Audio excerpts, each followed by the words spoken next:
another edition of the S&D Podcast Show on the Schmuck Sports Network, episode 61. Dan, what's going on this week? Great. How's it going? A lot of fun hockey's been playing. Both the Rangers and Islanders are both red hot. They battled each other last night.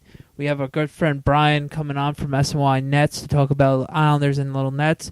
And, of course, our good friend Adam Rank from NFL.com coming on to talk about our end of the year football awards and the Super Bowl. Congratulations to the Seattle Seahawks and the Denver Broncos. Unfortunately, I was 0-2. You were 2-0 this week, but I'm happy to see both teams both earn their Super Bowl picks. I just had to go from my picks from August. So. And also, don't forget, make sure you listen to Adam Rank because you never know what we're going to talk about with that. Yeah, absolutely. God knows what we're going to talk about. It's going to be awesome. Even with Brian. I'm excited to have Brian on. It's going to be a fun-packed show. Stay tuned, and thank you for listening. And make sure to listen to a little more Division 1.1 submission, and we'll be right back.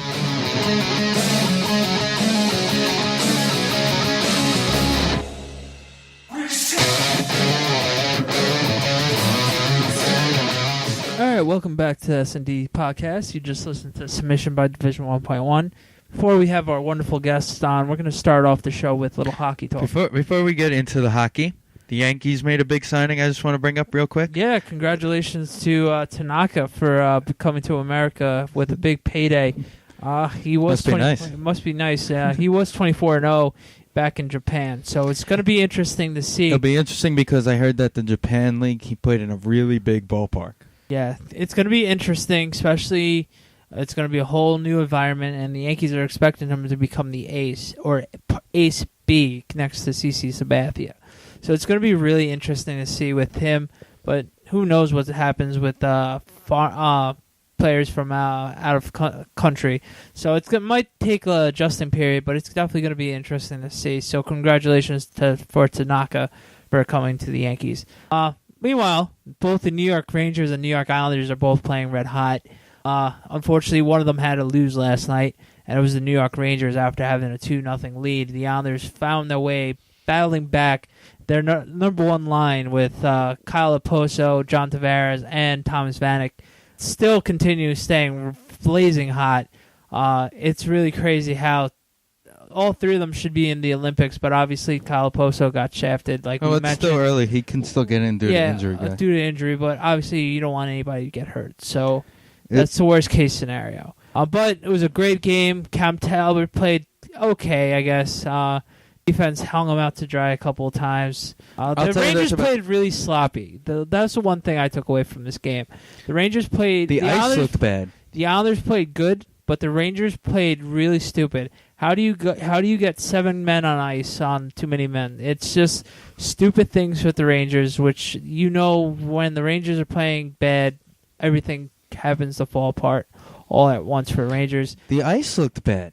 That's just typical garden ice. Yeah, it's the typical garden ice. The garden ice is always bad. It's just how it is. Since I've been watching 90% of the Ranger games this year, it's nothing new with that. They just didn't look like they had it. Rick Nash is obviously still red hot. He's the Ranger of the month. Oh, Ranger of the month. I'm happy for that because, like everybody knows, my girlfriend and her family are big Ranger fans, so I watch 90% of the games with them. And a couple weeks ago, her mom and her mom's boyfriend were talking about Nash, and I personally rooting for Nash every game now because they were like, oh, Nash has to step it up. I'm like, he's still your best player, and it's proven to be right now. Rangers actually had a huge impact today. They traded Michael Delzato. Yeah, I was going to ask you, what do you think about that trade? They wanted to get rid of him. Yeah, They basically got a tall defenseman is what they got. And they needed that. They need someone to be paired up. Granted, Stahl is still good and Girardi's decent, but they needed another guy to be with McDonough. The one thing that they did... And he was in AV's doghouse for majority of the short tenure of AV. So. The kid they got is 29 and is in the first year of a 5-year deal. So it's good for the Rangers. So he's locked up for a little while. It's a good move for the Rangers. From the highlights I've seen, because obviously I'm not following the Nashville Predators, he seems like he brings the body, and the Rangers need that. I think the Rangers are starting to get a little bit tougher more and more as the weeks go by. Granted, it wasn't a popular decision by a few Ranger fans I know with Danny Carcillo, but I think it's a solid move. He is obviously a fourth liner, but he's a skilled fourth liner that he can shock people with a couple of goals here and there and shake it up a little bit. I did right away as soon as I saw the trade. The first guy I saw mention it was Bob McKenzie from TSN. I went, of course, straight to our good friend Jared and got his view, and he goes, I would have taken the mascot from Nashville for Michael Delzato. Yeah, Delzato was originally a fan favorite, but he just didn't pan out for the Rangers. Maybe it might have been too big of a spotlight for him. He didn't get to develop or whatever that may be. Maybe with Nashville he can become the New York Ranger, what he was supposed to be with the New York Rangers. So best of luck to Michael Delzato. Like we mentioned time and time again, Delzato will make one awesome play, and then he'll make 3 bonehead plays to make up for that awesome play. He was very inconsistent throughout his tenure with the Rangers, but hopefully he does good in Nashville. I think the Rangers pulled a fast one, and hopefully the guy plays great defense, and that's what the Rangers need. They're starting to get that secondary scoring other than Nash. Brad Richards, remember how I had him as the GOAT from 2013? He's been playing his brains out as well lately, leading the team with tied with the team with goals last night with him and Nash. So, well, of course he's playing well because he needs to play well for a team that he's going to be on next year when he gets cut. Yeah. When he gets bought out by the Rangers, who a lot of players are excited about. A lot of the fans that I've spoken to, not the players, are excited about. He's playing hard for a team, and that's what it really comes down to. Yeah, absolutely. And we forget to mention with the Rangers as well, their power play has been clicking really well. It's really pleasant to see. They're in the top 10 in power plays, and they're just being able to move the puck like how they've been in past years, and it's refreshing to see. I'll tell you what. In yesterday's game, there was about 2 minutes left in the game. Yeah, it was the last 2 minutes of the game, and the Islander forwards was the fourth line, the Cizikas, Martin, Colin McDonald line, and I don't think I've ever seen a defensive shift like the New York Islanders played like that. Oh, they played amazing on that last shift. They just played. There was 20 seconds left on the clock. It started with about 2 minutes left in the game, and the shift ended with 20 seconds left on the clock. They couldn't get the puck out, but the Rangers had nothing. Every shot either went over Poulin, past Poulin, or Poulin stopped. Yeah, you got to credit the Islanders' defense for bearing down on the last 2 minutes of that game. That the final 2 minutes felt like it was forever, and you just had that feeling. Oh, please please hold on to the puck and find a way to hold on to victory for Islander fans, and obviously not the same for Ranger fans. Ranger fans were hard attacking over a goal, and the Islander fans want the puck to go as far away as possible. Well, this weekend starts the stadium series with the Rangers and Devils. I'll tell you what, the news today out of L.A. made it more interesting for that game. What exactly happened? They announced that I was watching a thing on the news about how they can't keep that ice over 70 degrees. Yeah, well, the machine can only handle up to, I think it's 70 or 75. It's been 80 degrees there every day. Yeah, that's like we joked from the minute they said that they were going to play in L.A. is they're going to have to play roller hockey. Without a doubt. Well, they have that little roller hockey rink right next to it. And worst case scenario is they also have a beach volleyball court there. So it's just a cluster. I don't know whose bright idea was to have a hockey game in. You know what? If it works, sunny LA. We'll talk to Rank about that. We're gonna get Rank's view on it. Of course, we'll get his view on it, and of course, make sure you tune in next week when we will discuss not just that one, but also the New York Rangers will be playing 2 games at Yankee Stadium, including my experience from the Rangers Islander game next Wednesday. I don't know if I might be going. It might not. Tickets are get your tickets now. Tickets are going down on StubHub, so we might wait till the very last minute. Also, next week we're going to bring on the new senior editor of Blue Line Station, Danny. Yeah, she will join us next week to talk some Ranger hockey as well. Yeah. We're not replacing AJ. We're just expanding. We're expanding AJ. AJ's not worried. The work they do for Blue Line Station is really good. That's where I go for my up-to-date Ranger source, other than obviously MSG. So they're definitely awesome pairing, and they're definitely getting better by the game. Also, make sure to check out this week's Dump and Chase podcast Of from course. Eyes on Isles because AJ will actually be joining them. Yeah, they'll Talk they'll Islanders have Rangers. good luck AJ on that one, especially being the only Ranger fan in that cluster, and they Especially lost from last Rich. night. Yeah, and that they Rich lost loves last them Rangers. Yeah. So it's definitely going to be interesting. Definitely, Rangers have, let's see, other than the Devils and the Islanders, they also play the Blues tomorrow night on Thursday. So Yeah, the Blues are doing their tri-state area. So they the lost to Rangers- the Devils yesterday. I think it was 7-1. Oh, they got killed last night. So the Rangers will have their plates full. It's the Rangers are basically, before we record again, it's the Blues and then the two outdoor games, Yes. the Devils and the Islanders. Yes. The Islanders, it's big matchup against the Penguins, big matchup against the Blues, big matchup against Boston, and then the outdoor game. Okay. And then next Friday, they're at the Garden again. Okay, so the Islanders, they've been playing great on the road.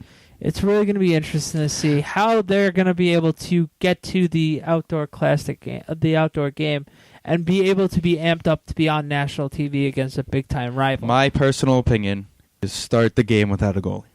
Give the two goals I saw up. your Twitter last night, yeah. Give up 2 goals. Just right out of the bat. But eventually that's going to come to stale. Of course, but you know and what? honestly, Well, it's hot. Well, it's working. You might as well stick. You're playing with fire with that, and it's only a matter of time that the Islanders are just going to have that bad losing streak again. And you with actually that. mentioned national TV. They're actually Thursday night. The Penguin game is actually on NBC Sports Network. Okay, So you're getting that first feel of national TV right then and there. but it's not the same. They won't care about that. It's definitely under the lights at Yankee Stadium. What I think that's going to happen with that, my view, is that first 5 minutes will be a ooh. Yeah.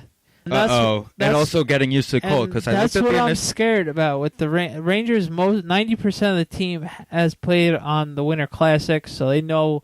And what they're to also playing expect. Sunday. Yeah, exactly. The Rangers have a bigger advantage. But going you know into what? Wednesday night. The difference Without a between the Winter Classic and what they're playing Sunday is the time. The Of course. nighttime games are completely different because Of it's not course. sunlight reflecting off Of the ice; course. it's the stadium lights. Of course. Completely different feel to the game. So I think there'll be a little jumpy also at the beginning of the game. So I expect one of those sloppy starts next Wednesday night. Yeah, But I think can see that too. The key is going to be which team is going to adjust to the cold. Because I checked the initial reports and it's 15 degrees. Oh, forget that. I think I'm gonna watch it on 15 my recliner. degrees Yeah. is the initial Looks like report. But it's not wet. Not wet. You'll take 15 and no rain or snow any day of the week. But that's the initial report. Also, it's at night, so the wind is going to be insane. It'll be interesting to see if they do one of those after 10-minute split things with the rink. But right now, we're going to go listen to more Submission by Division 1.1, and we're going to be right back with our friend Brian Erni. SNDPODCAST is no way affiliated with, associated with, produced, or endorsed by the National Hockey League or any of its affiliates.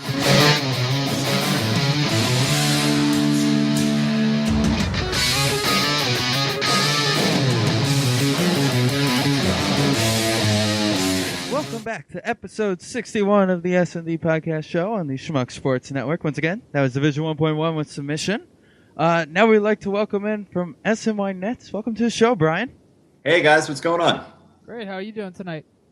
Not too bad, not too bad. I'm cold, but other than that, pretty good. Oh yeah, same here. How was the snow out east?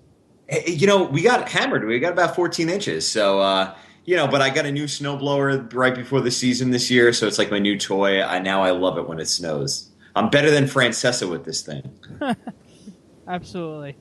Well, we have a big night with Brian. Brian is multi-talented. He's an Islander fan. He writes for SNYNets.com.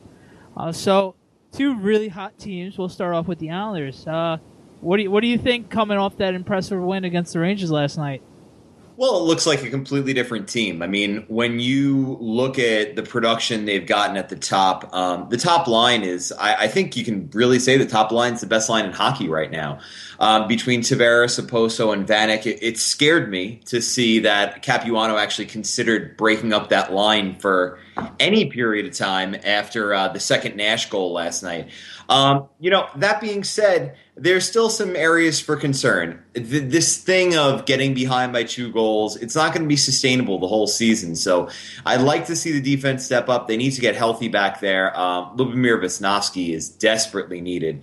And obviously Hamonic still symptomatic from the concussion. So if the defense could get healthy and start stepping up a little bit, and if we get Nabokov healthy and get the Kevin Poulin from last night into every Kevin Poulin start, I think we'd be okay, though. I really do.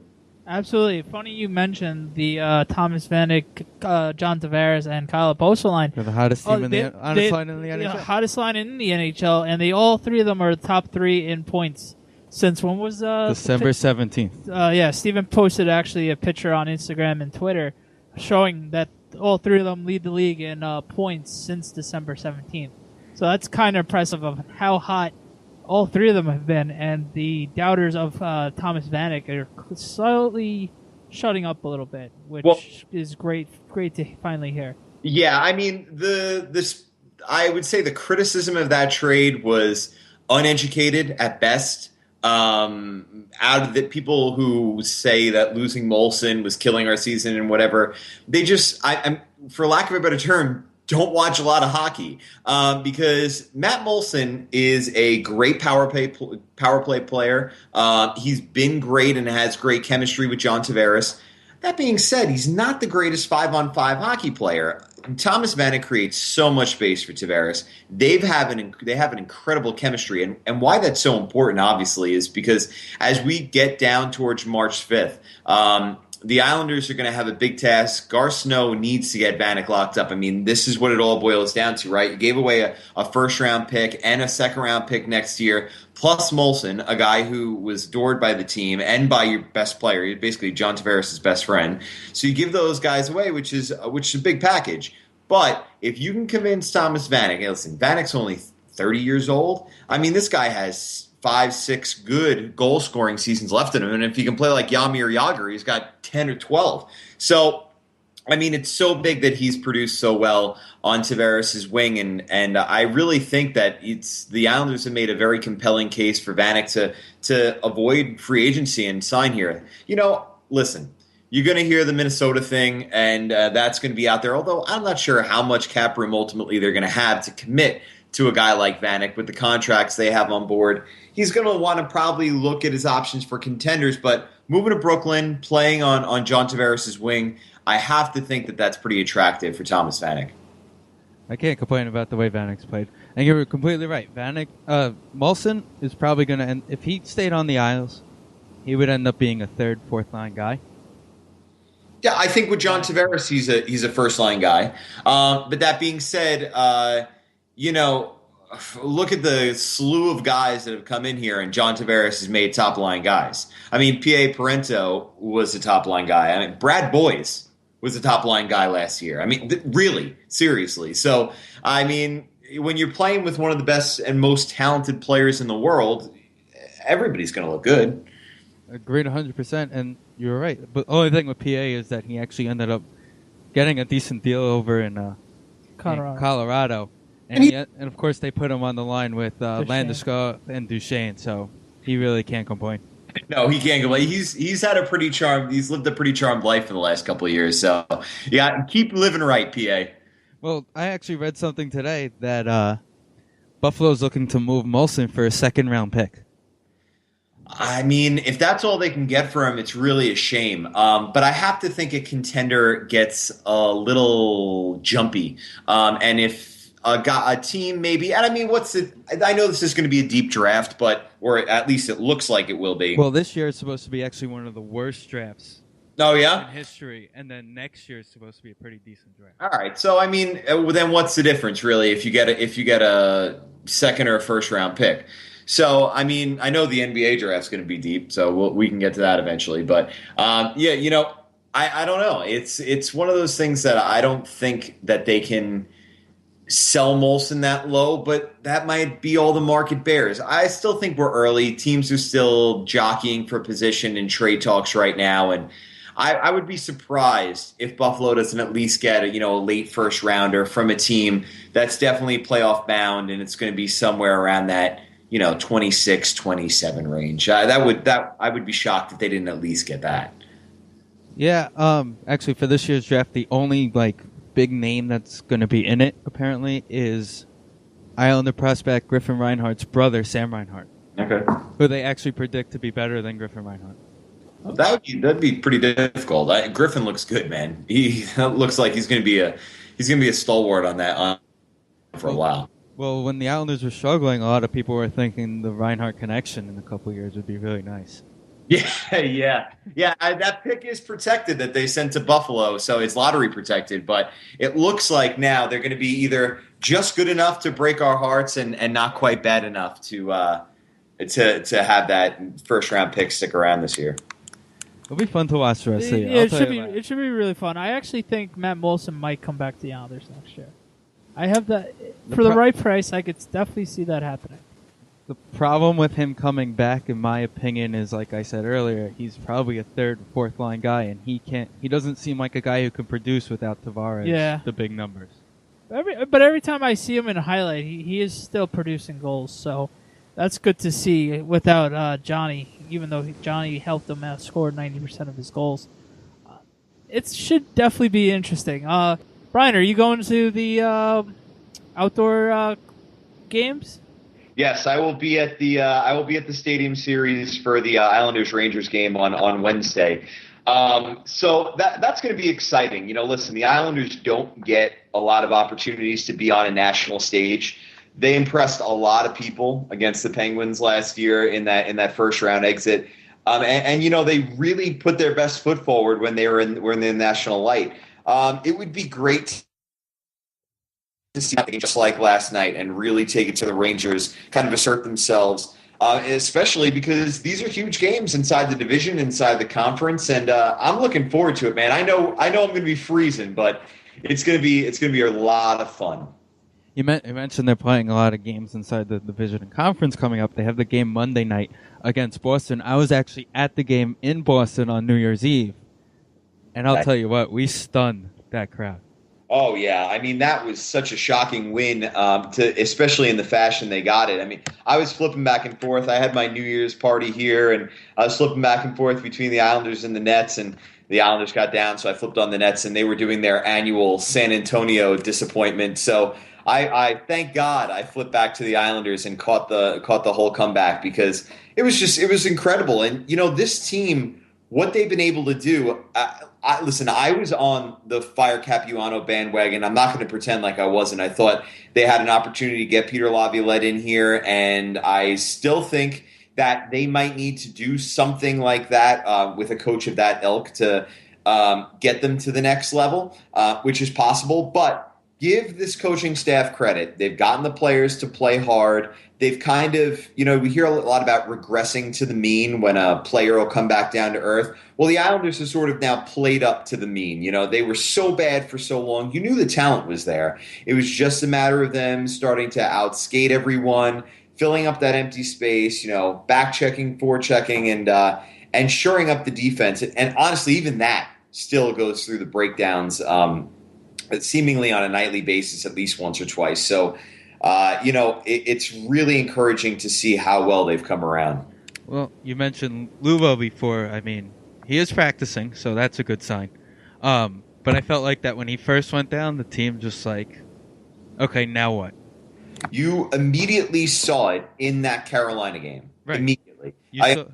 It was very evident that game was a game, I believe it was a tie game or whatever, which they ended up losing 3 or 4-1. And it was the Islanders were hitting it. I mean, if you guys remember, this season started pretty good. The first couple of games there, it looked like, wow, this team is really taking the next step. They're gonna ride the momentum of the playoffs into the season. And really starting with that Carolina game was the start of like you guys said, just throw your hands up in the air and go, well, what now? What are we supposed to do? Who steps up? And nobody really did until the last month or so.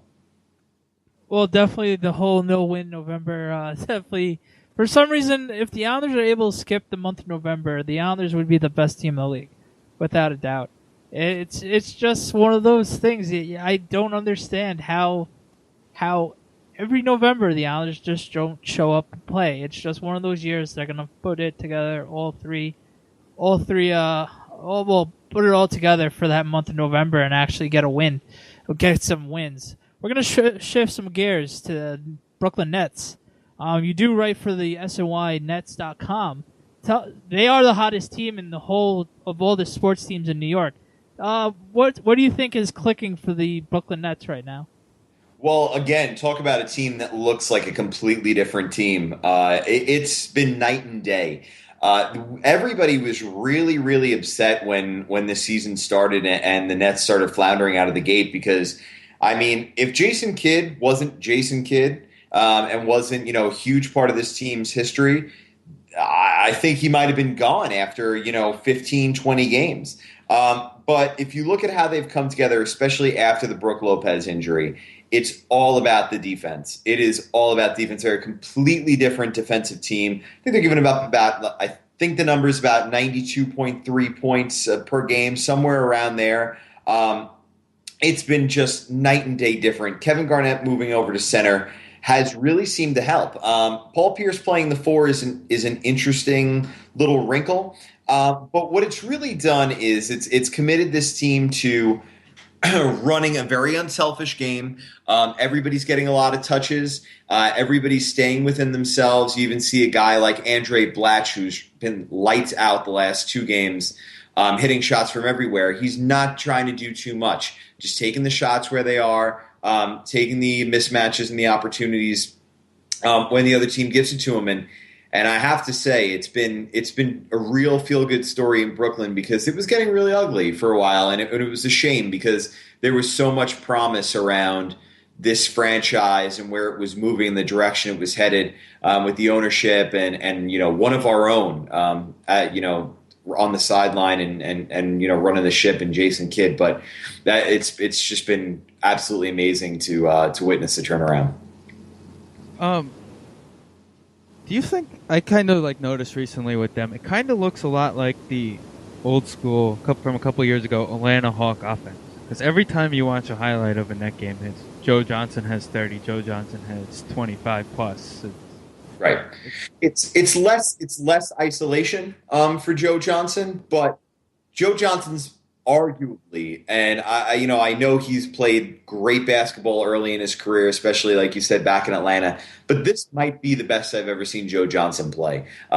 He's just been dominant, and we actually have a piece that's set to run tomorrow by one of our contributors, Jim Carey, and he talks about how hot Joe Johnson's been, especially in the first half. The shooting is just ridiculous. Teams don't have an answer for him. I don't know if you guys watched the game against the Knicks on Monday. Unfortunately, yes, we did. Well, I was at work. I'm sorry about that. I was watching the Islanders on the computer at work, but don't tell my boss that. Well, a good thing if you're watching the Islanders, especially if you're a Knicks fan. But, I mean, the Knicks just had no answer for him.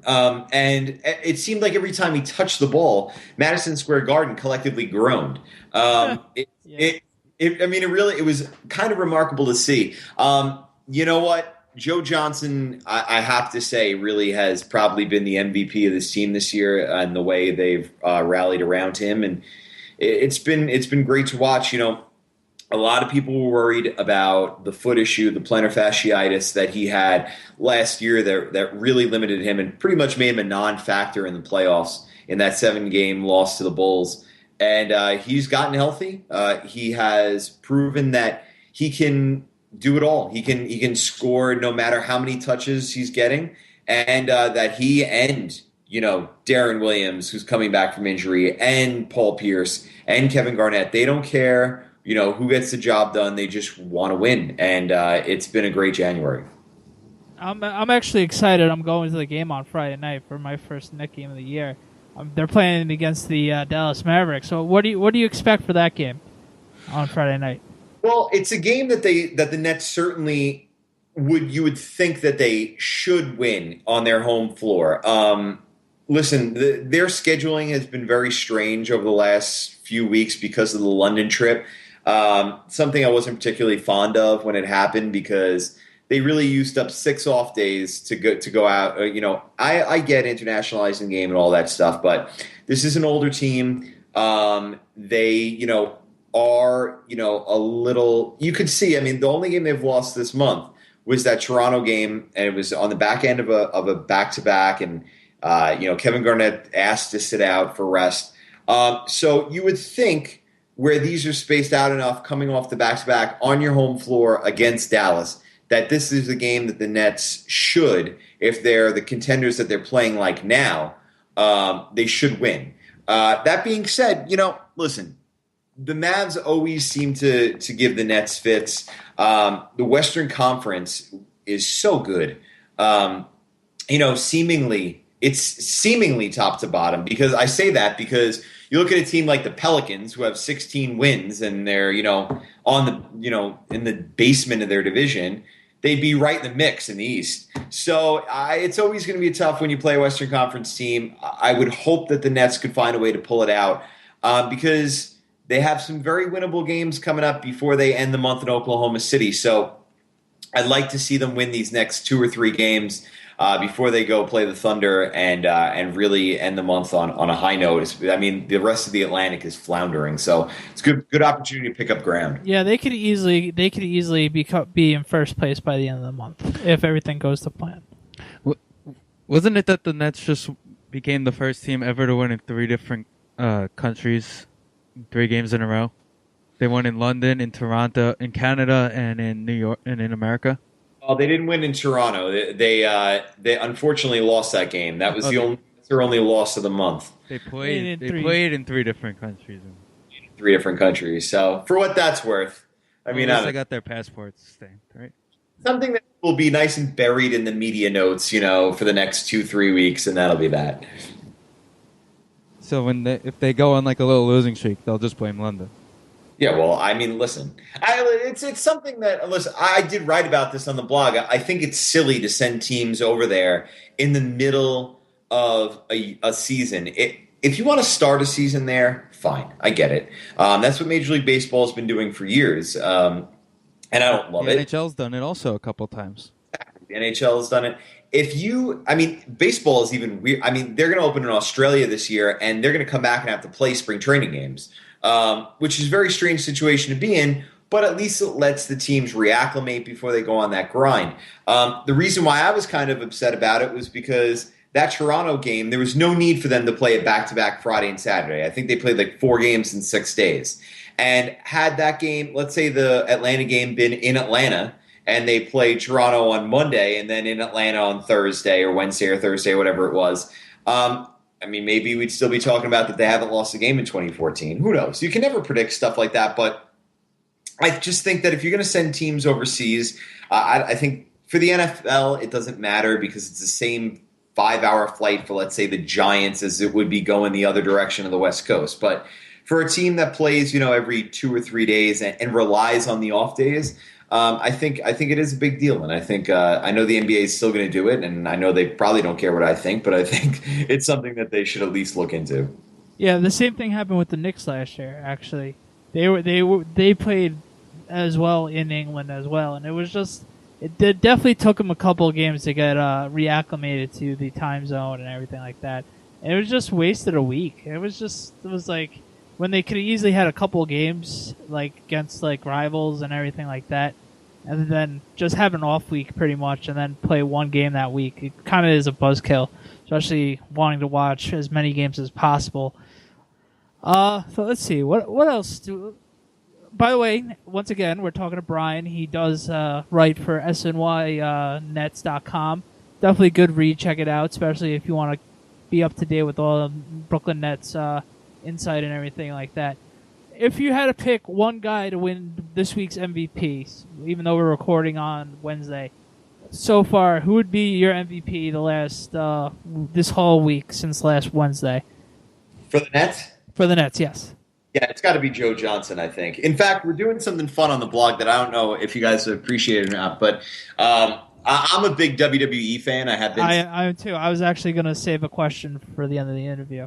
All right. Well, now I see. Now I went and spoiled everything. But I'll just tell you, we just started a feature. Me and John Presser started this thing. We were kind of kicking around ideas, and I'm like, Would this be kind of cool? We're handing out the WWE belts, the tag team titles, the Intercontinental Championship, and the World Heavyweight Championship for a player for like a 5-game stretch. So Joe Johnson just won our World Heavyweight Champion, which is kind of like our MVP. We're going to keep standings and see who takes the belt home at the end of the year. And there are some fun photoshops in there. So I would definitely say Joe still reigns supreme as the World Heavyweight Champion right now. He, like I said earlier, he's been lights out, and he just shows no sign of slowing down right now. Do you think the Lopez injury will affect the team long run this year? Yeah, I think it'll affect them in the long run, especially when it comes playoff time. It completely changes the complexion of their team, although right now it looks like that's a good thing. That being said, anytime you lose an inside presence like that, an offensive threat like that, it's never good. And you know, it's gonna affect Brooks' career because this is now getting to be chronic. And the Nets have money committed to him, and I think it actually has to open Brooklyn's eyes and say, hey, is this a future piece? He's obviously talented, and I like Brook a lot. But is this a piece that we can rely on to have 2, 3, 4 years in a row?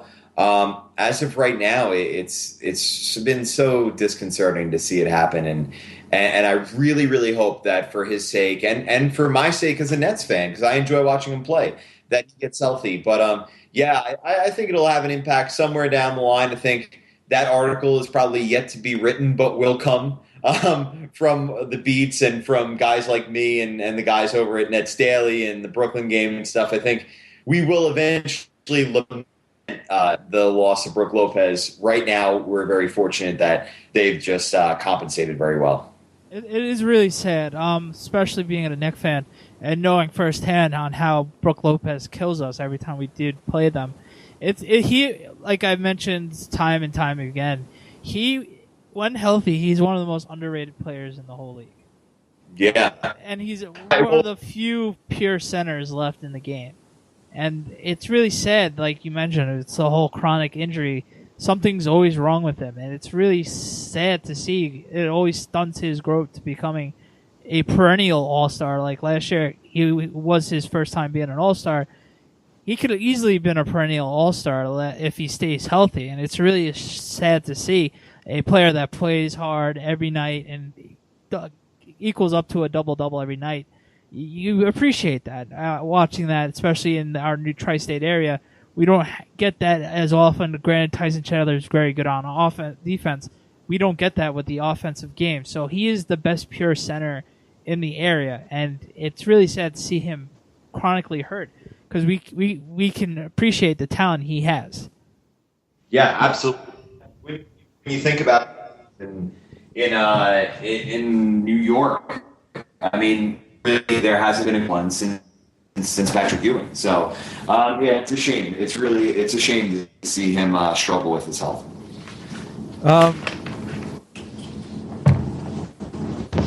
So, all right.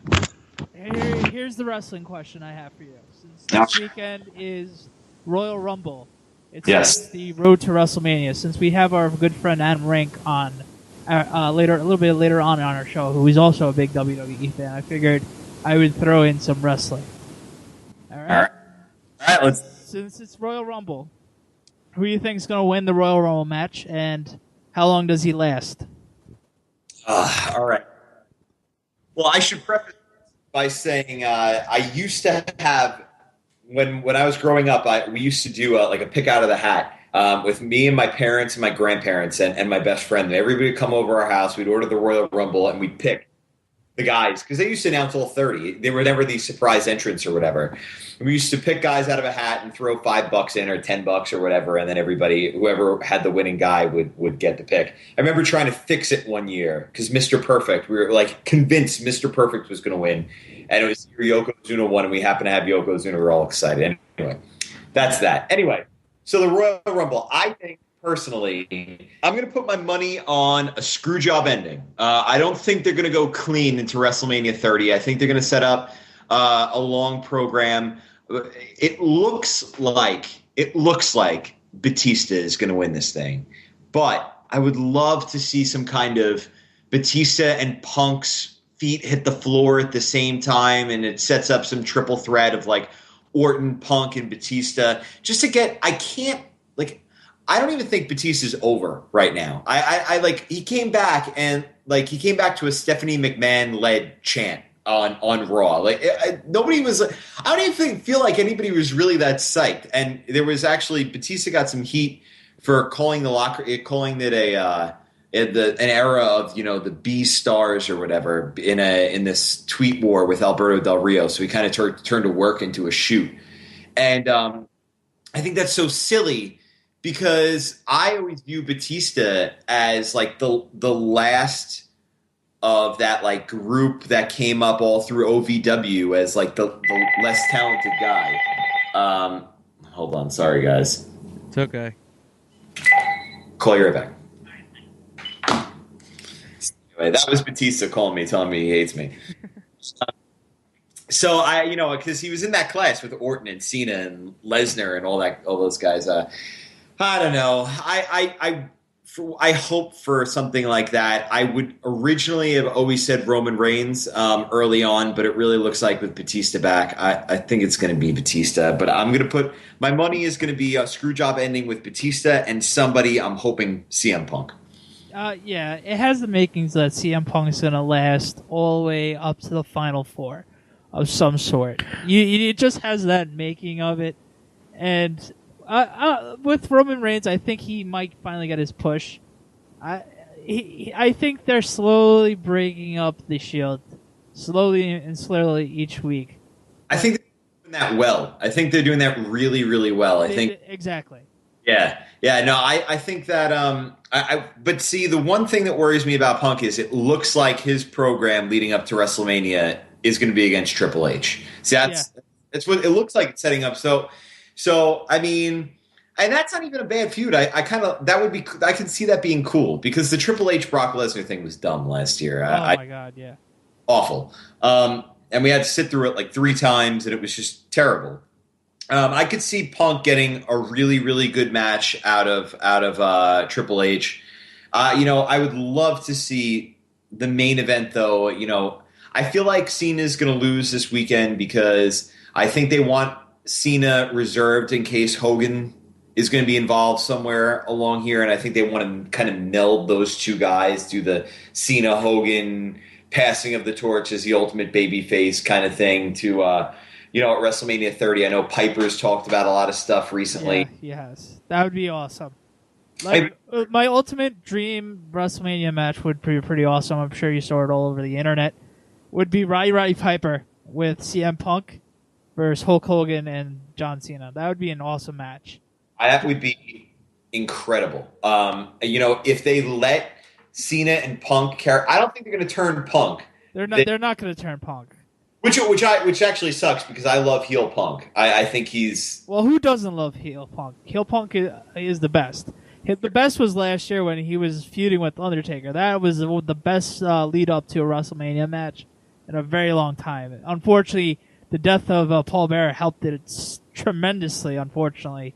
But if it wasn't for that death, that would have been okay. But that lead up was amazing, and it's now...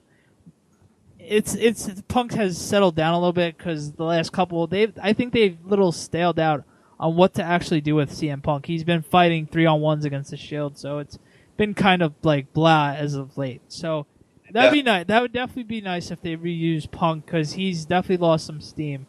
But of course, the main guy right now, you can't mention WWE without Daniel Bryan. What do you think about Daniel Bryan? What do you think? Can't even mention him without being an Islander fan anymore. Well, that too. That's true. I've seen you guys getting there. You know what? We're getting more and more people from up in 329. 328's been doing it. 330's been doing it. We're getting more people. I've been trying to get it going on my side of the rink, but we'll get there eventually. Daniel Bryan is the most over WWE wrestler since Stone Cold Steve Austin.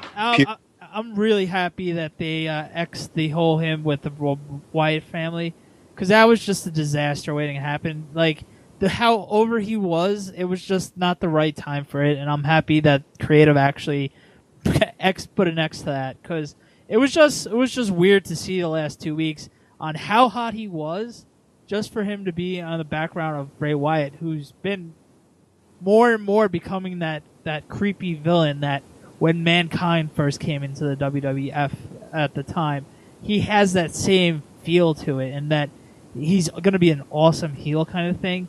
And you can't have the best quote-unquote face right now against that top heel that's going to be that top heel in a few months. So I really like how that's building up as well. Yeah, the best things WWE has done in a while. The vignettes for the Wyatt family might have been the slickest thing they've produced, and Kevin Dunn and all his guys do an amazing job every week. But those vignettes for the Wyatt family created such an incredible buzz. And if people don't watch NXT and weren't familiar with the story of, and how Wyndham Rotunda, they brought him up with the Nexus, and obviously had to reboot him. Even if you didn't know all the insider crap like that, the bottom line is that created such a stir in anticipation. It was so well done. It's still so well done. And I think if one thing out of this Daniel Bryan turn and return was to it established Bray Wyatt as the main event guy. I think that he's now officially in that conversation in an organization that, let's face it, it's very light on heels, on main event heels. That's why you have to break up the Shield, because Reigns is probably going to be the face, and Ambrose is going to be the heel, and they need to, because Ambrose is going to be an epic heel. He reminds me of CM Punk a little bit. He reminds me sort of a Piper Roberts, Jake Roberts mix. I could see that. I can definitely see that.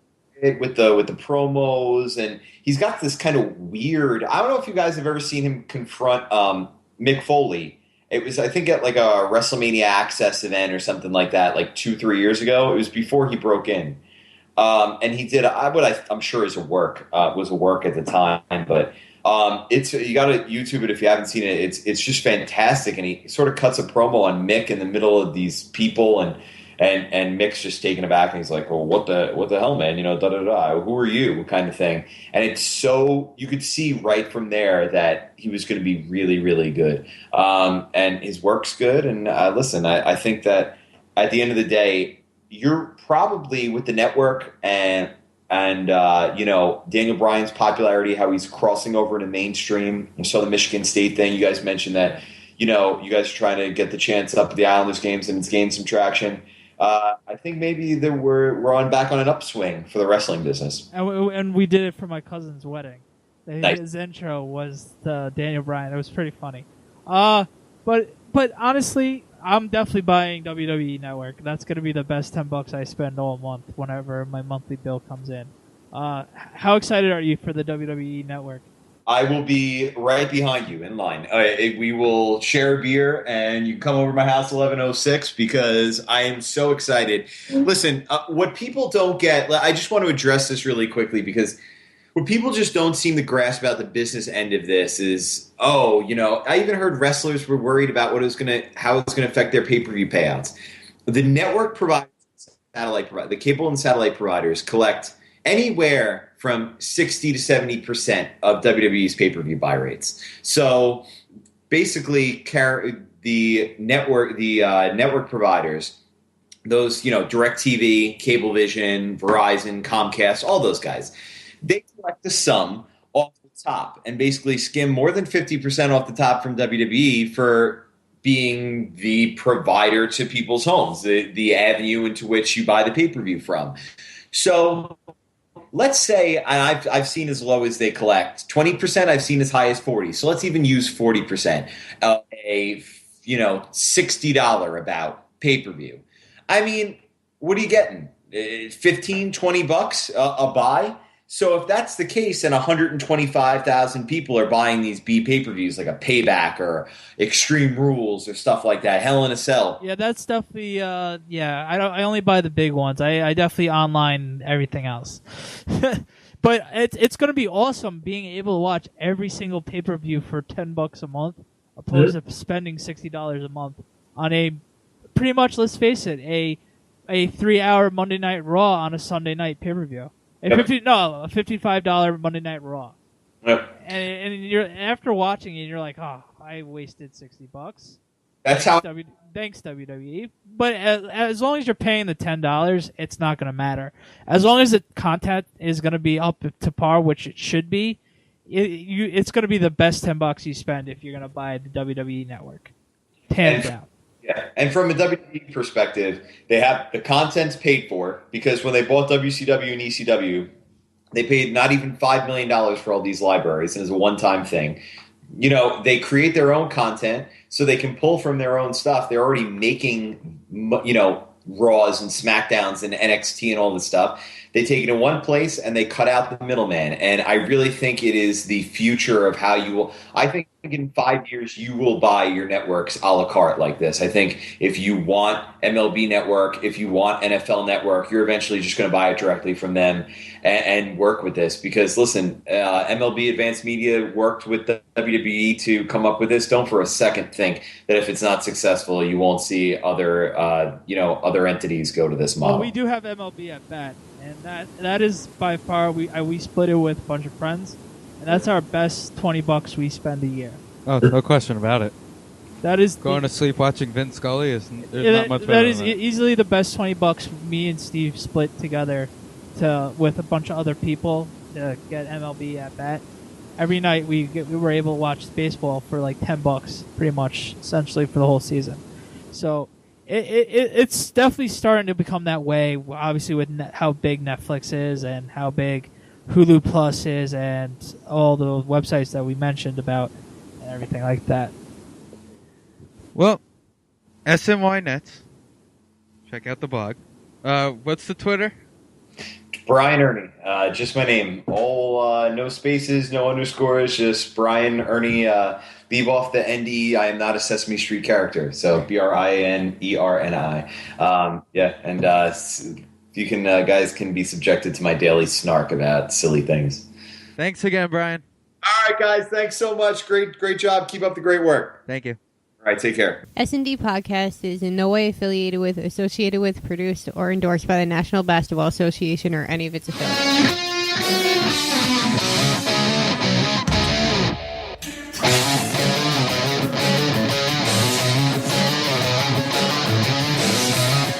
All right, welcome back to the S&D Podcast. We'd like to welcome our good friend Adam Rank from NFL Network, NFL.com, Dave Demonstrate Podcast, NFL Fantasy. You're going to go through all of them? Oh, what else did... Adam, what else do you do? I was going to say, stop with all the platitudes.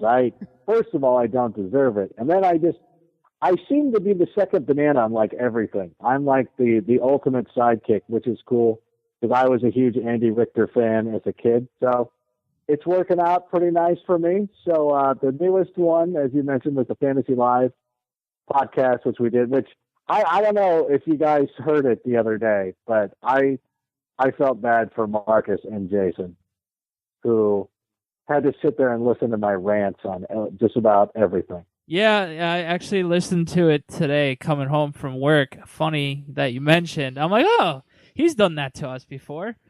At least, it's how I feel, though. So at least it's true. I understand. We've talked about that before. I'm pretty sure we've talked about the root, because that drives me crazy. I'll never understand that. Like the people just, I don't know. So it's like some builder just came out and said, hey, I'm looking at the blueprints here. Where are the restrooms? Like, I don't know, we're going old school. We're just going to have a wall out back. It'll be great. Why would we want it? Why would we want to enhance and embrace technology? That just seems weird to me. You brought up restrooms. I heard you had a little interesting run-in the restroom the other day. Oh, with Roger Goodell. Yeah, that was weird. He came in on Monday, and listen, when you see me on the NFL Fantasy Live and I'm, decked out in a suit or whatever, that's the way I look normally. I mean, that's what I wear around the office. I'm not one of these guys who has to take off his suit and when the show's over. So I'll dress up, it's one of my things. And I felt so chagrined because I was wearing slacks. I had a sweater on, but I didn't have a tie on.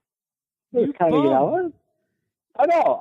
It was okay. I mean, it wasn't the worst look. I mean, for California, it's still probably considered formal, but a little bit under my standards. So then I ran into Roger, and he looked at me, and he said, "Oh, no tie. That helps no one."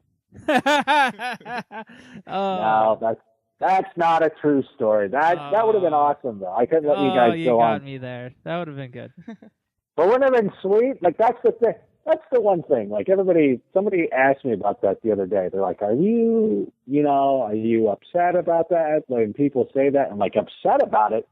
I love it. I love that people would, care enough about the show to repeat a line of something that you said. It reminds me when Paul Walker passed away, and it was bad. People go out and they make jokes, and it's not my way to do stuff like that. But I understand people are going to go out and make Fast and Furious jokes, especially with the way he went out. And somebody on Facebook was just like, "This is disgraceful. This is this. And my thing is like, look, it's not my way, but it's how people just cope with something. And believe me, if something, when it's my turn to go, if somebody came out and the internet was abuzz with Adam Rank died today, that helps no one. My soul would be touched. I feel that's a good homage. That's what you should be striving for, is that you should be striving for people to be making fun of your death. Because that's when you know that you've achieved something, I think. All right. Speaking of Facebook. Was that too much? Look at it. He just was like, yeah, whatever. Now about the Super Bowl. Okay, I'm sorry. I felt that's where the conversation naturally went. No. Before the Super Bowl, I know you're probably going to kill me for asking for the billionth time since it's already Wednesday. Richard Sherman, what's your takes? How awesome was that promo? I'm shocked Triple H and Stephanie did not call Richard Sherman up for that promo. How scared were you for Erin Andrews? Oh no, Erin Andrews was fine. She was such a pro with that. Oh no, she was great. I feel the one thing that you're scared of in that moment, like, he's not going to do anything to you and he's fired up. What you're nervous about is that he's going to say something wildly inappropriate, cursing-wise, with the language or whatever, and you're going to sit there. Like, remember a couple of years ago when Mike Myers was standing next to Kanye West? Yes. And Kanye's just, going crazy, and Mike Myers is like, ugh. Because that's all I would think about. Because if I was holding the microphone, my whole thing would be like, you know what? I'm going to be in GIFs forever. I'm going to have that glazed over look that Mike Myers had or whatever. I'm going to be just thinking about that, because even if the guy cusses, it somehow becomes your fault.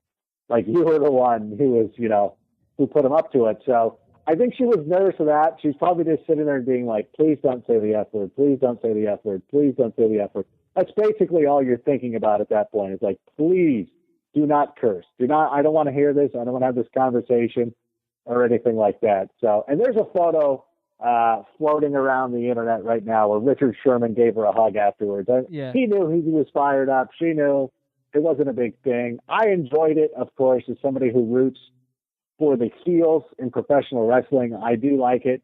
I do like some good snack talk. I do like the fact that somebody just says something interesting once in a while. That's basically what you're looking for. I mean, so many times you get these guys who are so cliched, so guarded, don't want to say anything. So there's Richard Sherman just being a guy. Just, you know what, I've seen that look in the eye of my friends who have beaten me in Madden, who just start going crazy. And it's a real moment, and that's why you put a reporter on the sideline in that instance, is for a real moment. And so I liked it. I dug everything about it. I love that I discovered on the internet today that somebody matched up Richard Sherman with Mean Gene Okerlund. Yes, that's what I was just going to ask you. I was going to say, do I need to send that to you? Because I didn't get to send that to you. I saw that Monday with him, with Mean Gene. That was with the classic 1980s WWF backdrop. It was absolutely hilarious. And then it was great. And then Steve sent me yesterday. There was a mashup with Brick Tomlin from Anchorman, when he screams, "I don't know what we're yelling about." Mm-hmm. So that was another one. I haven't seen that one. and this is first of all, the internet is an ugly, ugly place, and yet it can redeem itself with things like the matchup between Richard Sherman and Mean Gene Okerlund. I love that.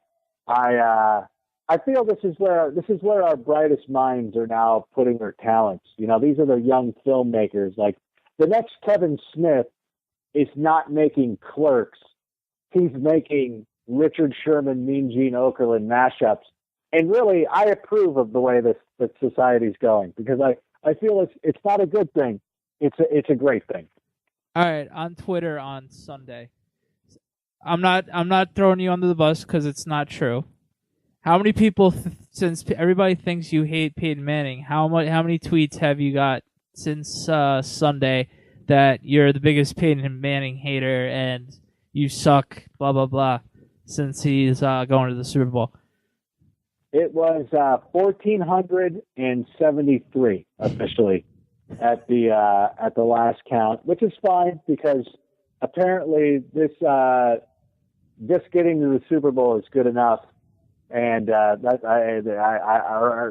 that or the Manning fanboys didn't realize that he still has another game to win, and I stand by what I've always stood by for the last number of years, is that I'm just reporting the facts. You know, it's so funny that Peyton Manning was talking about people who wrote the narrative about him not winning the big games or not winning in the cold. And it's like, well, Peyton, you wrote that narrative by not winning in the big games, by not winning in the cold. So of course, you know what? So, but when he does win, I'm like, you know what? That was one of the finer AFC Championship game performances I've seen in quite some time. He was fantastic, 400 yards, 2 touchdowns. The Broncos played very well as a team. I do think that the Patriots were sliding a little bit with injuries. I mean, Will Ford, Mayo, and of course, Aqib Talib got hurt during the game. And that kind of stuff caught up, but I don't want to take away from what Peyton did. You know, he won outdoors. He won 2 outdoor games. He's advanced to the Super Bowl. And I did, you know what, I'm not surprised that the Manning fanboys came after me. And I actually encourage you. I think I might come out this week and say, look, you know, I'm looking at the weather report, everybody. I see what it's going to be like on Super Bowl Sunday. So if you want to get out your venom on me right now, because it's very clear he's not going to walk into MetLife Stadium when it's 13 degrees and beat the Seahawks. If you want to get all your venom out on me now, please feel free. You know, I'll take it. I'm a big boy. I broke into the Seahawks locker room and stole the big boy pants, and I'll allow that. You know what? That's totally cool. But it's just, you know, there's no narratives. I don't have an agenda. I'm just reporting what I'm seeing. And if he comes out and has a huge game and beats the Seahawks in the cold weather, then I've definitely put him in that conversation for best of all time.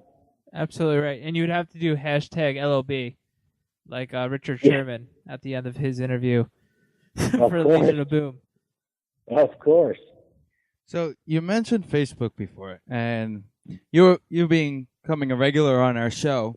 When we put our show on YouTube, we have slides for each segment. So I wanted to make an Adam Rank segment. So I have 2 things I gotta call you out on first off that I found on the internet when I was looking for a photo for you. All right. The first thing is, did you know that there is a Get Adam Rank Fired from NFL.com page on Facebook?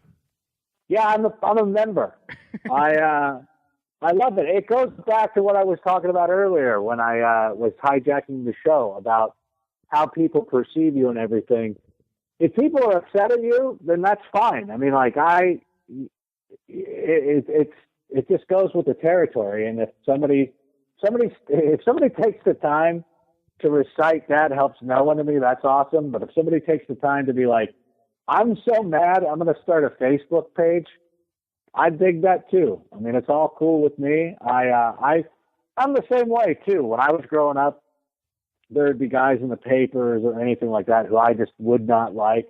So I would be the same guy. I was the same guy who would do stuff like that, especially when email started. Like I would email letters to the editor. So I'm that guy. So I feel where they're coming from. And I know, I'm sure that if we met up, those people, you know, we'd probably break bread. And I don't know if we'd be friends, but we'd be like friends. We'd probably get along, but it's cool. I'm tickled by it personally, but so that is cool. But I was aware, and I'm a member.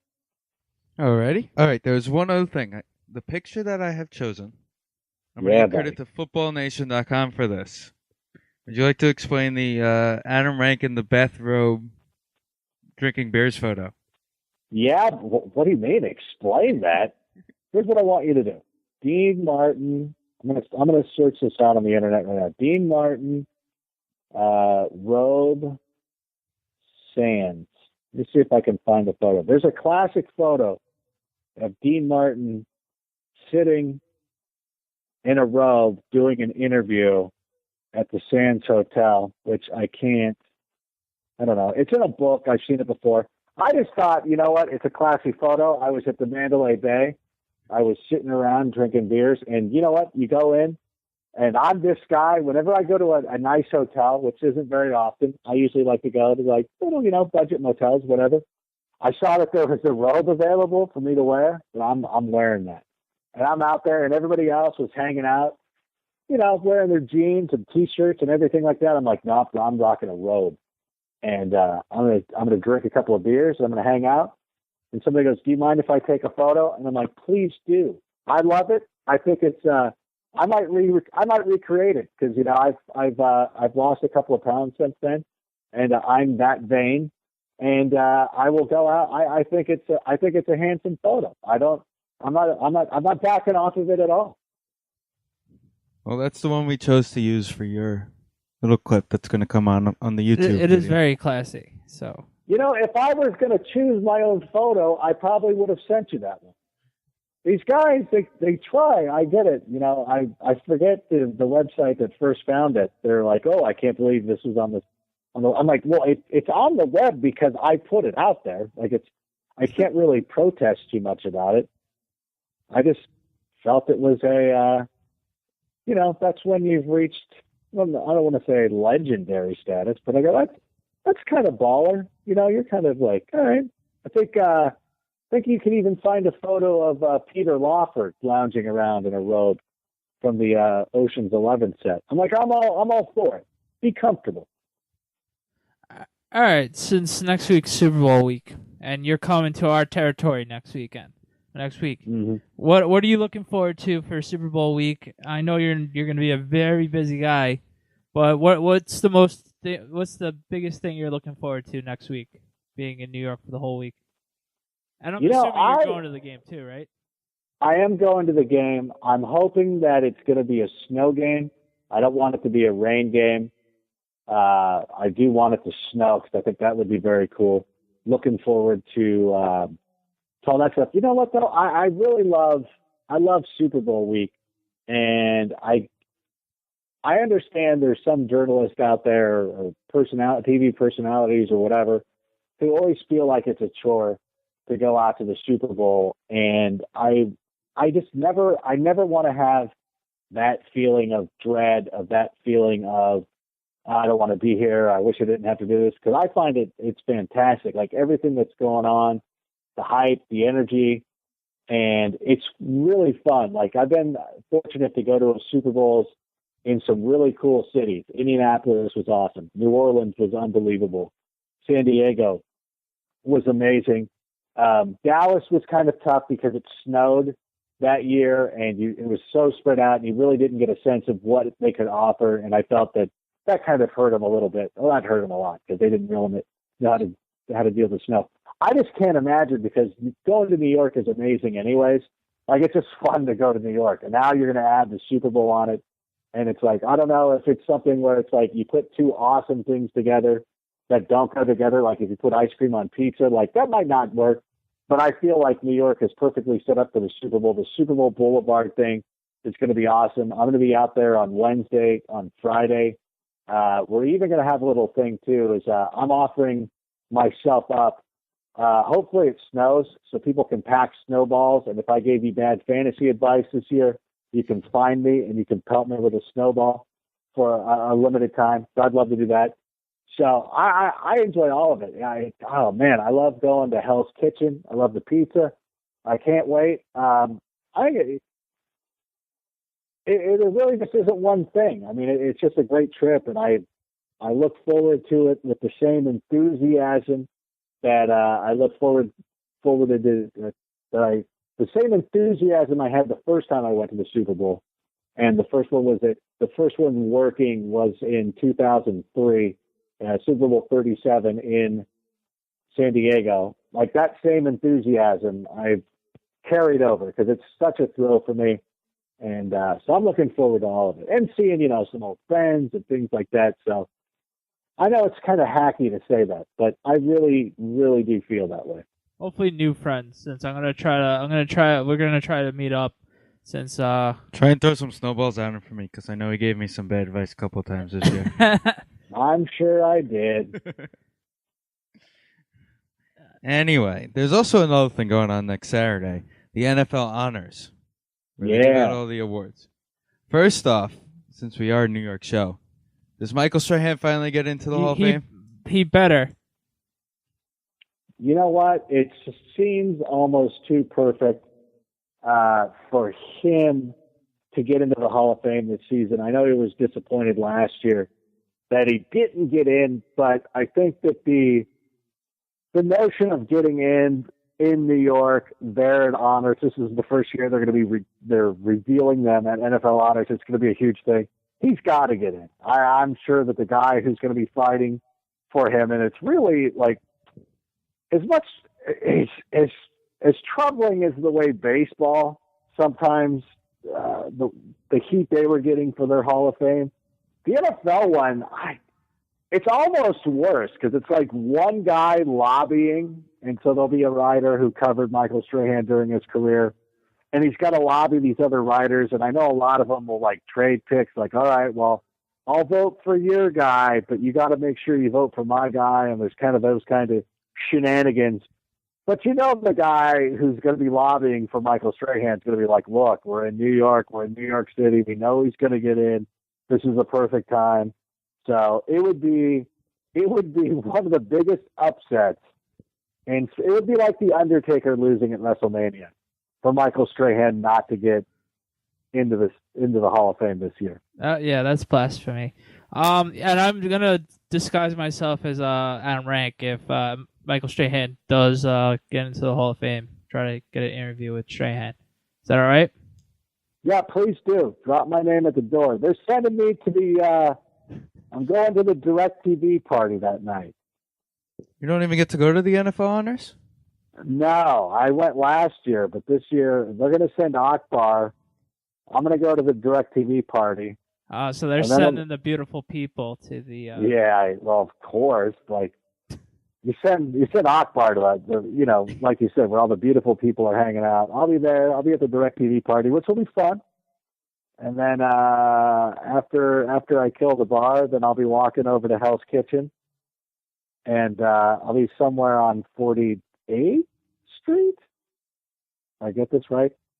That area is so cool, by the way. I don't know if you guys have ever heard of this Hell's Kitchen area. Oh yeah, of course. But I'm joking. I'm sure you've heard of it, but it's fun now. It's like really like they got a lot of cool places. Oh yeah, always a lot of fun. All right, so at NFL Honors, they give out a couple of trophies and awards things for the guys who they claim to be good during the year.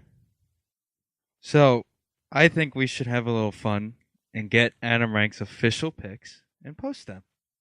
Okay, please so that everybody can rip on him if he gets anything wrong. Sure. That makes perfect sense. I always am willing to put my tail on the line. So please fire away. I'm not scared at all. All right, we're gonna start with Comeback Player of the Year. Okay, who are do you have the nominees? Oh, I didn't know there were nominees. There's got to be nominees. Comeback Player of the Year. Who could it have been? Let me think. Because I thought you were going to start with the easy ones. Well, okay, fine. MVP and Offensive Player of the Year. Go ahead. All right. The MVP and Offensive Player of the Year will be Peyton Manning. Okay, there we go. Shooting fish in a barrel. there's really no other way you can go with that one. It's ridiculous to even argue against it because Peyton Manning was a first-team All-Pro and greatest season of all time, blah, blah, blah. So everybody knows that.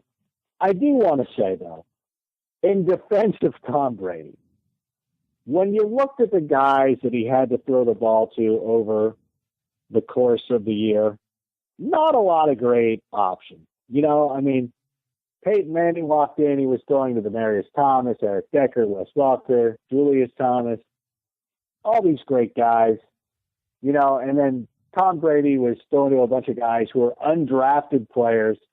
Unless you're the most ardent fantasy football freak, you hadn't heard of Aaron Dobson or Kembrell Tompkins or people like that. So not common household names, and that, you know, he didn't go out and put up 55 touchdowns, but when you look at the team that he had around him, he didn't really have much of a chance. Gronkowski was hurt.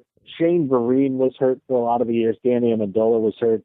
So, you know, he did pretty well for who he had going for him. So I feel like he should get some credit. I know he's not going to win and he shouldn't win, but, you know, I got to give him a little love there. That's all. I agree with you.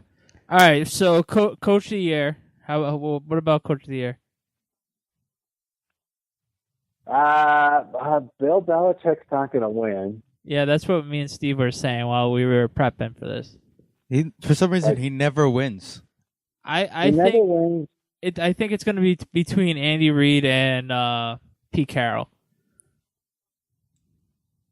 Yeah, it's really hard to go against Pete Carroll. I said John Fox. I threw the dark house out there and said John Fox. Come on. Let's be serious. Well, yeah, Former Giant guy, I got to give him some love. I'm conceding everything to Peyton Manning. You can at least let me not give it to John Fox. Andy Reid's a good one.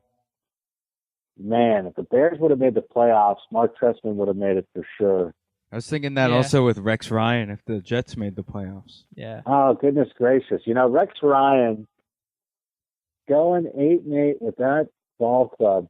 You know what? I'll be wrong. And you know what? I'm going to say Rex Ryan. Just because that team, like people were talking about, that team could have been 1-15. That team could have been, you know, they won 8 games. And Geno Smith wasn't very good. And you look at, and they have nothing. They literally have nothing. Like you look at they have no receivers. They're just awful. Kellen Winslow was catching passes for him. It's amazing. I mean, even in a league with a lot of parity, you're like, all right, I get that there's parity, but then, you know, 8 games. It's insane. Like Gus Bradley, I'm almost trying to think, like, is that more impressive than Gus Bradley winning 4 with Jacksonville? So you're like, yeah, that's not bad either. But I don't know, the Jets were so close to playoffs, and the things could have broken right for them. But Rex Ryan. All right, I'm going Rex Ryan. I'll be wrong. All right. But I'll take Rex Ryan. All right, fair enough. All right, let's start with defensive rookie. Defensive rookie of the year. Dan, who I should have. This one? I took Sheldon Richardson from the Jets. He had 73 tackles. For a defensive tackle on the 3-4 system, 73 tackles is ridiculous. I would like to see his sack numbers get a little higher, but he didn't need to because Muhammad Wilkerson took care of it. But 73 tackles coming out of a rookie for a defensive tackle is pretty impressive. So I'm going Sheldon Richardson, and my second pick would have been the linebacker from Buffalo, Alonzo. Oh, Yeah, he was really good. I took Ogletree from St. Louis. Ogletree was nice. Ah, man. Vaccaro got hurt. Yeah, that would have been a good one. I don't know if he plays enough games to qualify, but man, he was really good. I really liked the way he played this year. He really Oh man, that injury really caught. Gosh, if the Saints get the number 2 seed, then do they avoid? I'm trying to think of the way that all shakes out. Their chances improve so greatly. But yeah, it's kind of hard to go against Sheldon Richardson because as bad as the Jets were on offense, they got some talent on defense. And Richardson played pretty well. He scored a couple touchdowns too. Can't forget that. Didn't he have more than Akeem Nicks? Yes, he did. Sheldon Richardson had more touchdowns than Akeem. Sheldon Richardson, yeah, he was that helps no one. By the way, I bet you that wasn't in the fantasy preview show. Yeah, make sure you pick up Sheldon Richardson. And no, someone crazy enough is gonna listen to that advice and blame you for picking him up. You can't even pick him up. He's not even listed in an offensive position. I know, but but on one of my leagues, we actually have a defensive player. Really? IDPs. Hey, you pick up a linebacker, it's point per tackle. Oh, okay. All right. With me, I have for comeback player of the year, it's going to be 100% homer pick. But with my reasoning, obviously he's not going to get the award. But with my reasoning, he should be nominated for it. I'm going to go with Terrell Thomas for comeback player of the year. He came back from 3 knee surgeries, and he was not supposed to come back ever again, and he played pretty solid for the Giants at nickelback.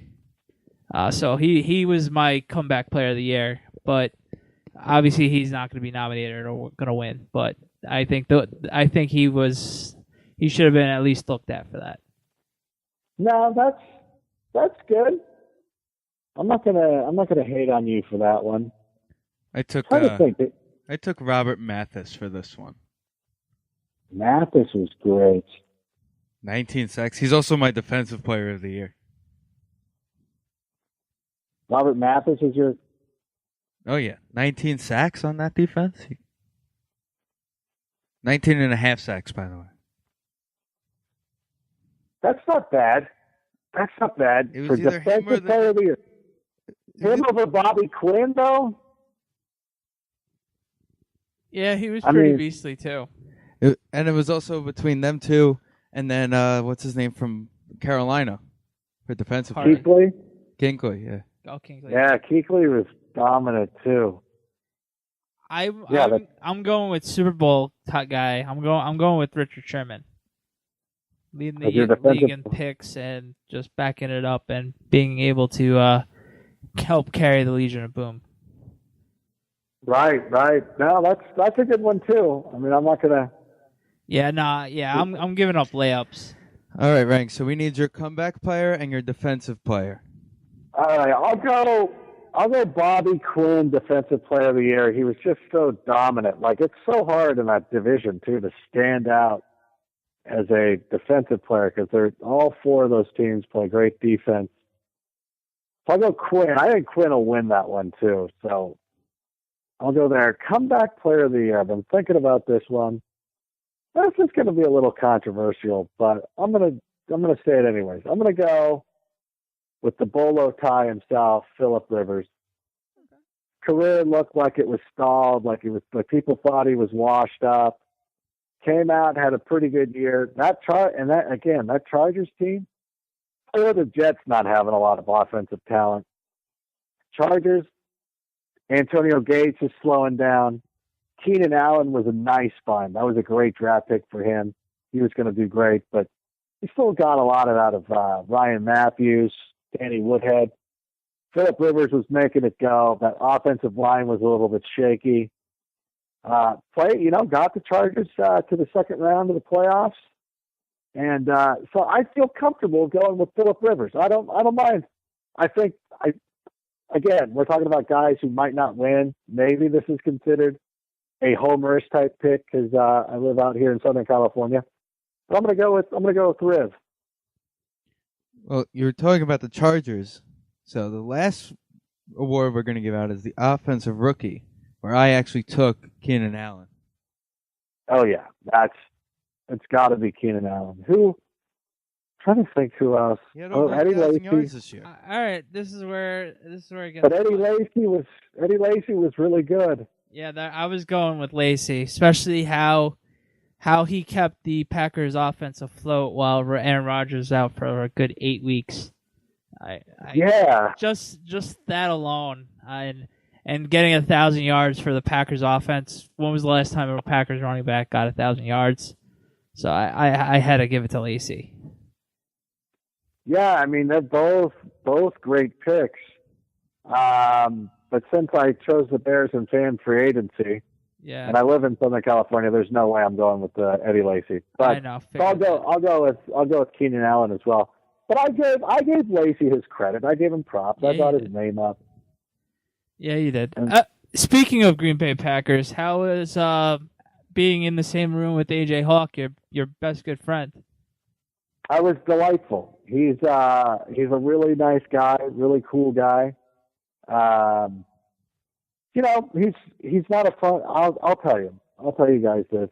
And but you know, we're friends and everything. But sometimes when you go through player interviews and whatever, there's a lot of times where guys are like, hey, they're yucking it up and they're having a good time. And then once the interview's over, it's like, boop, turns off. Like the Terminator turning off that red light, like whatever. And they go out and they get careless. And to be honest with you, I don't have a problem with that because these guys have to do thousands of interviews and a lot of demands on their time. So, hey, you know what? I get it. It's a job deal. We don't have to be best friends. And it's cool. You know what? As long as you're not rude to me, as long as you perform on whatever, I'm not going to make fun of you. That's why I won't name names or anything like that. But when you get somebody who goes the other way, who's like really cool, who like when the interview's over is like, yeah, he still wants to talk, wants to pose for pictures, wants to do all that stuff, and is really engaged and really into what's going on. It's pretty refreshing. AJ Hawk is like that. Jordan Cameron was like that this year when he came in and stopped by the DDFP, and him and I talked about movies for 45. I got in trouble with Black Tie for that interview because we barely talked football at all. So it was great. He's very cool. If you ever see Marcellus Wiley on the ESPN, he was like that as a player. He was really cool. Kyle Turley was great with that. He's really cool. I'm just thinking of the guys who really stand out. How was Victor Cruz the other day? A couple weeks ago. Oh, he's great.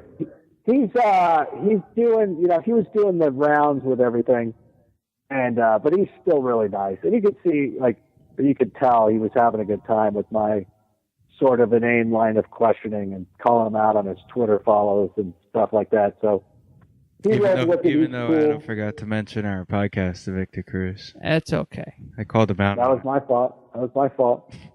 Roddy, you know who's cool? Roddy White's really cool. Like, he was in the building a couple of weeks ago, and it's always fun, like, when you see a guy, like, look, I harbor no illusions of, like, they meet hundreds of people. You're not going to hurt my feelings if you don't remember me or whatever. It's totally cool. But he actually was on the phone, and then he, like, got my attention to wave hi to me when I was walking by. Like, oh, that doesn't happen all the time. Like, what's happening, Roddy White? So he's pretty cool. Oh, Navarro Bowman was a cool guy. There still is a cool guy. Yeah, and I feel bad for him, man. Tough break. Yeah, isn't that awful? That was so... And how many more times can Fox show that, too? Well, that was because of the fumble. That's the only reason why they showed it. Yeah, I'm with you. I thought they were doing that because of the fumble. Like, they were going after the play. That was 100% up because of the fumble. Which, by the way, I can't wait for that to be fixed next year. He clearly went down with the ball. Add insert to injury. And they that was just a cluster. Yeah, for real. So, anyway. So, that's that with the awards. Are you guys having another show? I know you guys have are you on the Thursday show this week? For the DDFP? Yeah. Yeah, I'll be on there tomorrow. All right. Well, who am I expecting to listen to tomorrow when I'm at work, other than you and Dave, and I'm sure Handsome. Yeah, I don't think that we have any. You're saying I don't think we have anybody else. I don't think we have any guests. No guest? How don't you Yeah. know? Because look who our producer is. Come on, man. Oh yeah, fair point. Better question: when are we invited on?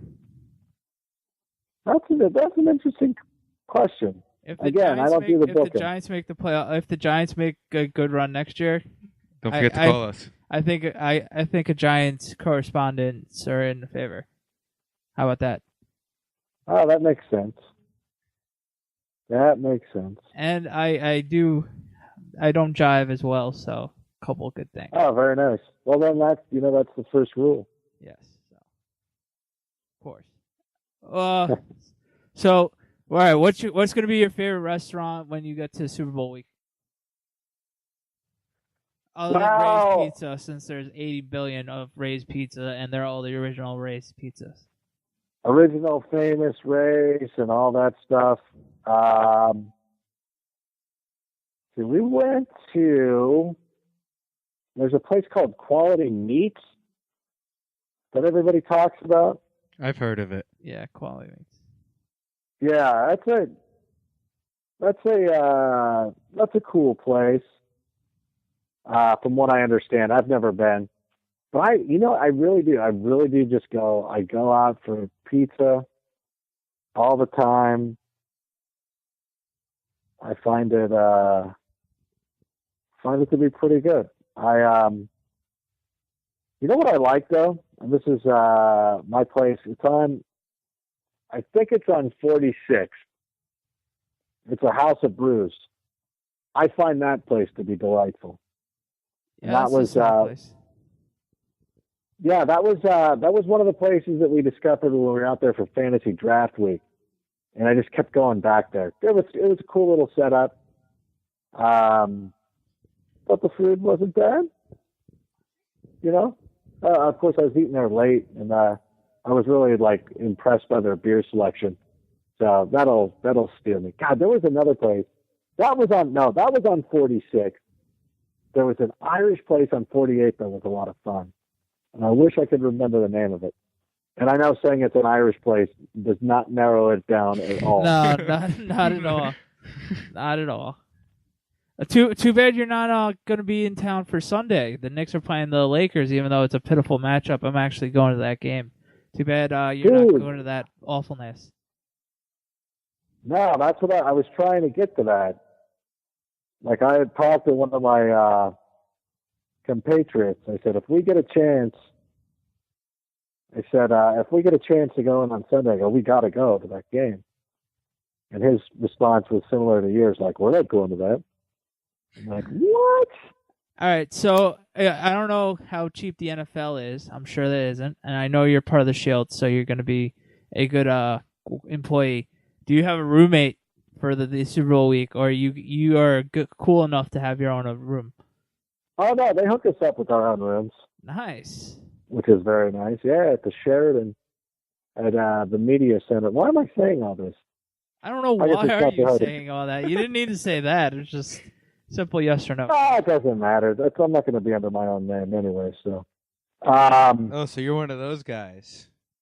Hell yeah. All right, don't give away your real Elias name. What would be one of your funnier names that you would give out?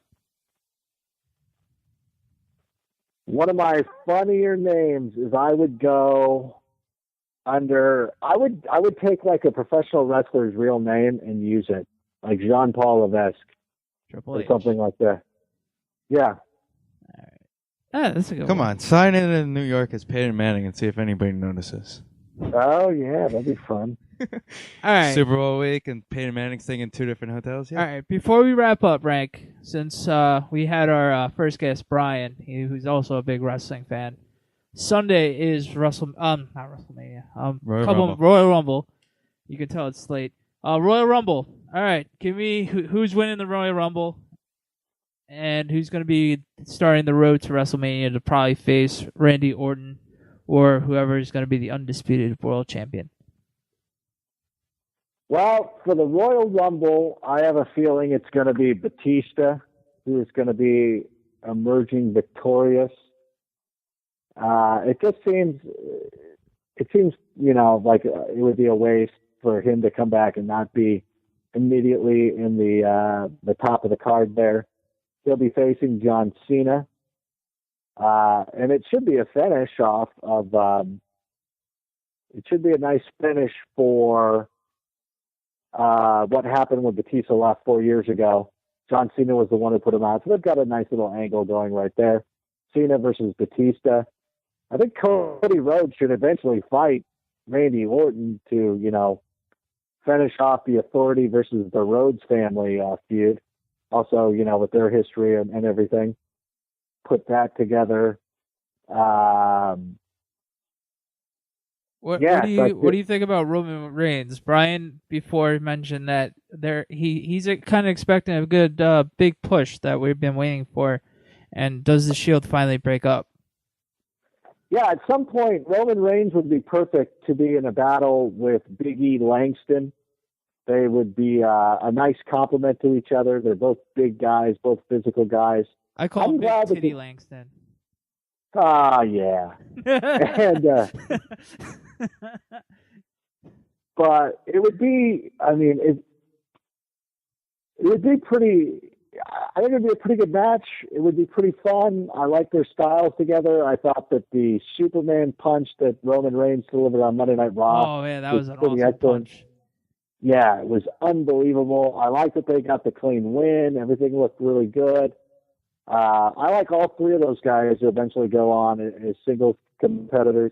Roman Reigns, the one cool thing about him is that The Rock, you would hope, because he's related to The Rock would actually be the guy who would lay down for him and put him over and then not show up, and expect to get it back or anything like that. So I'd love to see that at some point. I don't know if The Rock could be involved by WrestleMania, but eventually he's got to break up, but it seems, as long as the Shield, there's tension, but then they can still come together and work as a team. I dug everything that they were doing. And so put the Intercontinental on him, and then Ambrose has the U.S. title, and then maybe Seth Rollins can, Seth Rollins, his WWE name Seth Rollins. Then he can start getting a little upset, and who knows what happens. But I dig it. I'm still digging the Shield. I'm digging the Wyatts, and I'm glad Daniel Bryan's wrestling. That would have been a big mistake if they kept him with the Wyatt's family. That would have been just completely destroying his heat. With like I mentioned before. I think what the Wyatt family has on how creepy Bray Wyatt is, they haven't had that kind of guy since Mankind when he first came out, when Mick Foley first became Mankind, and he had his feuds with The Undertaker and The Rock and Stone Cold, and I think they haven't had a guy like that, so it's going to be really cool going up against Daniel Bryan, quote unquote, the hottest wrestler in the whole WWE right now. So so I think that storyline is going to pick up more and more each week, and the pay-per-views for WrestleMania, I'm assuming, is going to be out of control. Yeah, the crowd just goes bananas for him. Rightfully so. Everybody, he is the ultimate underdog story, and I'm sure you agree. Just the ultimate underdog story and what he had to do to become elite for WWE, and how hard he's worked. That's why everybody feeds off of him. Yeah, he's fantastic. If you had to interview one WWE wrestler, who would it be right now? Danny Bryan? Yeah, what's funny is I've talked to him before. He's awesome. He's a cool guy, but I'd be interested to talk to Punk. Yeah, that would be a good interview. You and him shooting the shit. Yeah, I think that would be fun.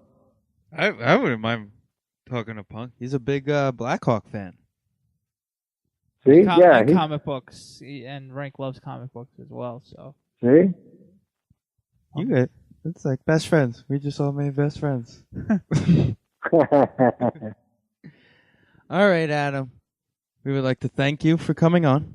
Hopefully, we run into each other in Super Bowl week. I'm gonna try to make it down to the Boulevard one of the days that you're going to be there. Yeah, please do. If you come down, let me know. We'll hang out. I'll be out there on Wednesday and Friday. Okay. I'll be around. I'll be running around all week, having a good time, all that stuff. And yeah, I'd love to see everybody out there and all that. But did you guys have Chris Law on your show? Yes, Yes, we we did. actually did last week. How was he? Very good. We actually, you obviously didn't listen because we actually I missed that you. one. We name dropped you. What? And he probably didn't know who I was. He's like, I'm sorry, I don't know who that is. We made a joke that you were the biggest diva ever, and he agreed. Yeah, that's par for the course. Yeah. So we I gotta were go like, back. oh, if you're going to be with Rank, we'll probably run into you as well, kind of thing. Well, I'm backlogged. I got to go back and check that out. I saw that he was going to be on. I'm like, I got to go listen to that. Yeah. But I'm remiss for not listening. He's a fun guy, isn't he?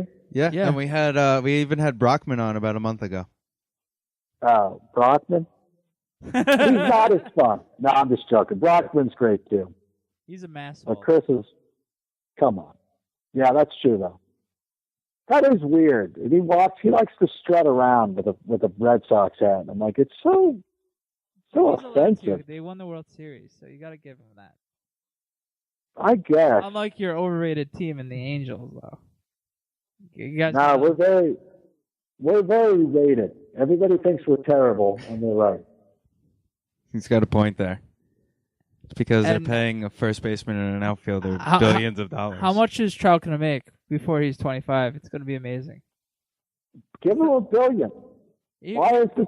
He might be the richest player ever. Like, especially with Kershaw, what he got, they're going to double it because he's an everyday player. That's fine with me. I was like, when there was a report on the ESPN where they're like, hey, this guy could end up making $400,000. I'm like, done, or $400 million. Like, done. I'm in. Adam is officially donating his paycheck towards this signing.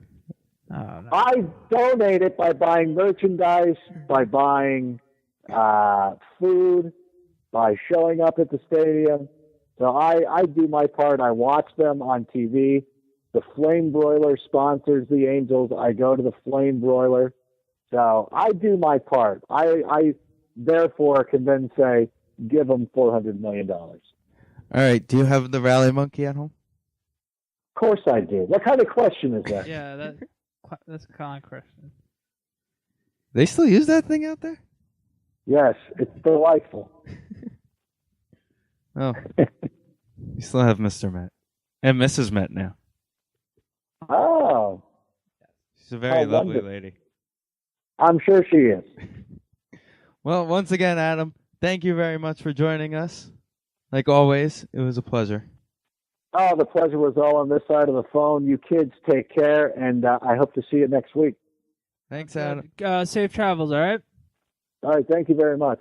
SND Podcast is in no way affiliated with, associated with, produced, or endorsed by the National Football League or any of its affiliates.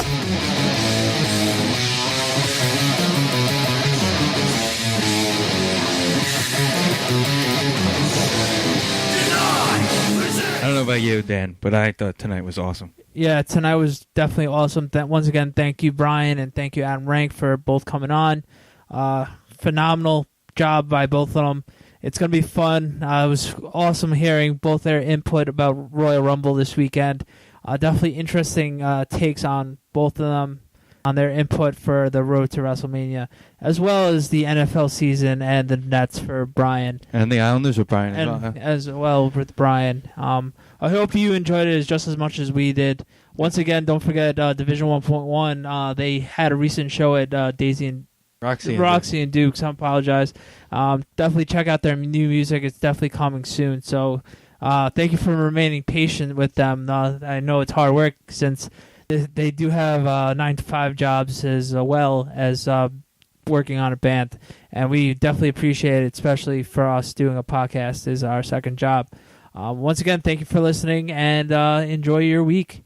Yes, thank you once again. Make sure to check out this week's song, Division 1.1 Submission, and we will see you guys next week. Have a good one.